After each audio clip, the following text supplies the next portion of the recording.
Today, we're really getting into something fundamental. It's about the power of, letting go. Yeah, letting go to sort of protect your own time, your peace, your energy. Exactly. We've got some, I think, really interesting material that looks at this not as just giving up, but more like a strategy. Mm-hmm. A proactive way to deal with things. Yeah. Because it's so easy to get caught up trying to control everything. Totally. Like what other people think or say or, do. And that just drains you. Yeah. You end up feeling overwhelmed because, honestly, most of that stuff, you can't actually control it. Right. And that's the core idea here, isn't it? The sources we looked at really emphasize shifting your focus away from all that external struggle. And onto the one thing you can actually manage yourself, your own responses, your own actions. And this isn't just like high-level philosophy. The material gives real, practical examples, things we all face. Yeah, everyday situations where this idea of letting go really applies. So let's dive in. First up, being judged. I mean, who hasn't felt that? Your accent, your choices, your lifestyle. No, definitely. It's universal. And what's interesting is how the source points out that someone judging you, it often says way more about them. Right. About their own background, their insecurities, whatever they're carrying around. It's not necessarily an accurate reflection of you. Yeah, exactly. Like the example given, feeling nervous, speaking English, maybe making mistakes, and someone judges you for it. That judgment probably comes from their impatience or maybe their own stuff, not your actual worth. That leads to such a powerful idea from the source. You don't have to be understood to be valid.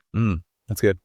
Your worth isn't up for debate just because someone doesn't get you or approve. And when you really absorb that, when you stop chasing everyone's approval or understanding, that's where the peace comes in, or starts to anyway.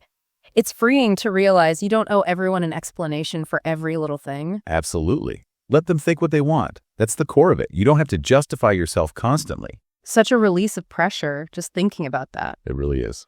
Okay, let's shift gears a bit. What about letting people walk away? That can be really painful. Yeah, losing connections, friends, partners, even family sometimes. They just drift. And the source mentioned that slow fade, right? Less contact, plans fall through. And then you immediately think, what did I do? What went wrong? Oh, that self-blame cycle. It's brutal. You replay everything in your head. But the source offers a different angle. Sometimes people just grow apart. Life changes. Paths diverge. It's not always someone's fault. It doesn't have to be a personal failing. Right. And trying to force someone to stay who's pulling away, the source uses this image, like watering a dead plant. Oof. Yeah, that's vivid. Pouring energy into something that just isn't alive anymore, that connection. And the takeaway is pretty stark but important. You shouldn't have to beg to be chosen. Healthy relationships need that mutual desire, right? Exactly.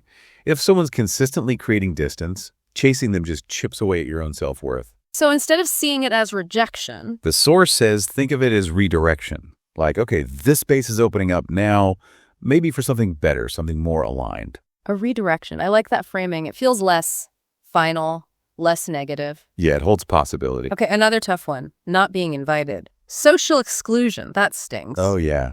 Seeing pictures online, everyone's there, but you. The source had that anecdote, didn't it? Seeing photos from a party, feeling invisible.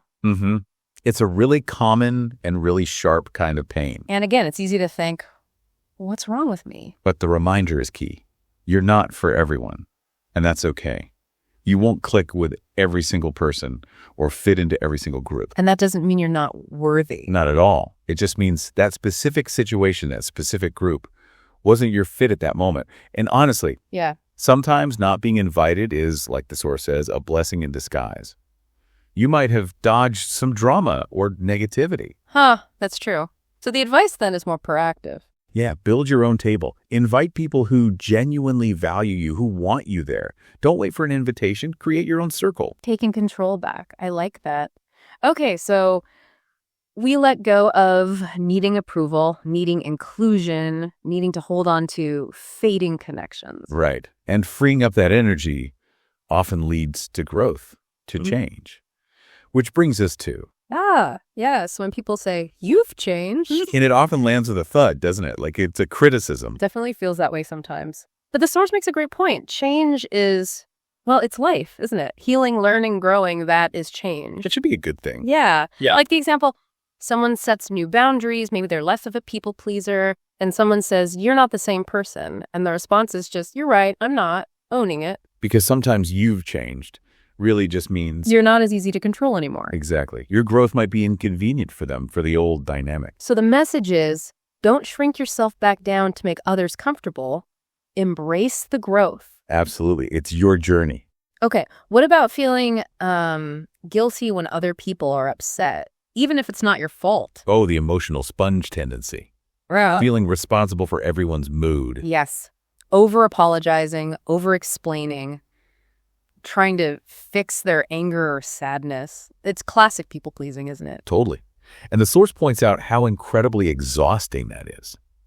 Your well-being can't depend on everyone around you being happy all the time. It's an impossible standard. Right. Because ultimately, everyone is responsible for their own emotions, their anger, their sadness. That's theirs to process.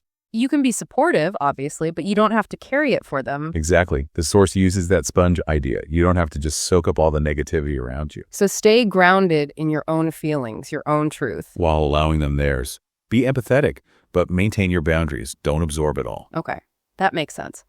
Now, one more scenario that can be really tricky. When you feel like you're growing or moving forward, but people around you aren't. Yeah. You're excited about changes, about learning things, and you try to share it. And you get resistance.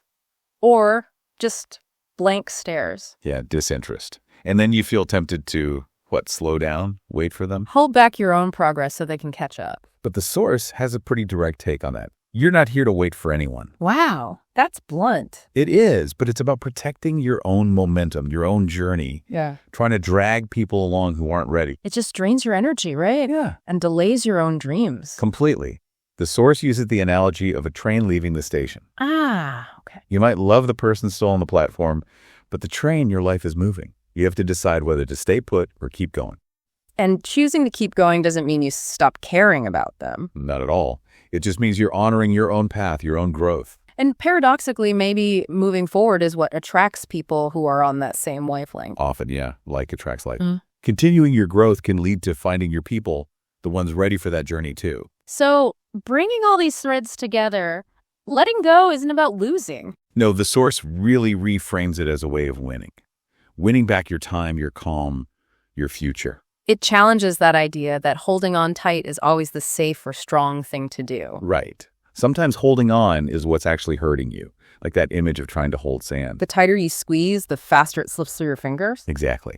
Clinging to people who want to leave. Clinging to control you don't have. Clinging to old ideas about yourself. It blocks peace. So letting go becomes this act of profound self-care. It's not cold or uncaring. It's recognizing what's truly yours to manage and what isn't. It's choosing you. There's that really powerful concluding thought in the source. Yeah, let them think what they want, let them walk, let them stay stuck, let them go. Not because you're cold, but because you're choosing to live lighter. That's not weakness, that's wisdom. It really shifts the perspective, doesn't it? Letting go is strength. Absolutely. Strength and self-awareness, creating space for healing, for new things, by releasing what's weighing you down. So as we wrap up this deep dive, the core message seems pretty clear. Yeah, that releasing our grip on opinions, on outcomes, on people's journeys isn't giving up. It's actually a really powerful way to live more freely. It's about taking back your energy, your peace. It leads to a lighter way of being. Definitely. It's about self-care, ultimately. So maybe something for you, the listener, to think about. Okay. Is there one area, just one specific thing in your life right now, where maybe you're holding on a bit too tight, trying too hard to control something? What might it actually feel like to just loosen that grip, even a little? What new space, what possibilities might open up if you did? That's a great question to ponder. Definitely food for thought.